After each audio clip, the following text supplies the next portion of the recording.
been for a run round the park. Ladies and gentlemen, they collapse on the floor because they have very few sweat glands covering their body whatsoever. And this means that when they do dart, when they do run, the animals struggle to cool themselves. Unfortunately, the animals eventually gasp for air. But if they are lucky enough, ladies and gentlemen, to get hold of that wombat's neck, that thigh, they don't let go. They sink the teeth in, ladies and gentlemen. The animal struggles against them, it tries to get away, but all these animals do is hang on. 42 knives inside this mouth, all designed to sever and to cut. Once they're in, the animal can be brought to the floor. That's how strong these animals can really be, ladies and gentlemen. That's the equivalent of trying to wrestle with a hyena. It's exhausting for him, and it's also very exhausting for me.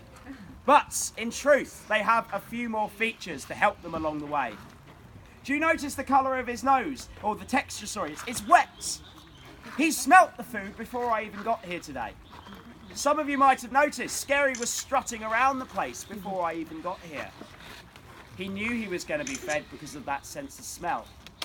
He can detect foods 2 to 3 kilometres away.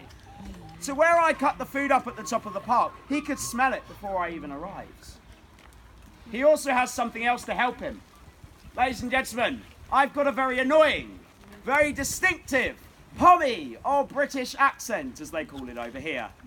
And my Pommy accent is actually a dinner bell for the Tassie Devils here. Over the last year, they've learnt this sound means British lad's here, British lad's here. He's always got food on him. It's time to get up. This might be the only opportunity today I get fed. For that reason, ladies and gentlemen, I'm guaranteed to show you devils around the park today, even though they should technically be in bed. There's one sense that's not very good. Ladies and gentlemen, we'll show this a bit more in the next enclosure, but when we throw bits of food in, you'll see the animals almost walk over the top of it, spin in circles, looking for it. Their eyesight is terrible. On average, devils can only see a metre in front of their faces. That's it.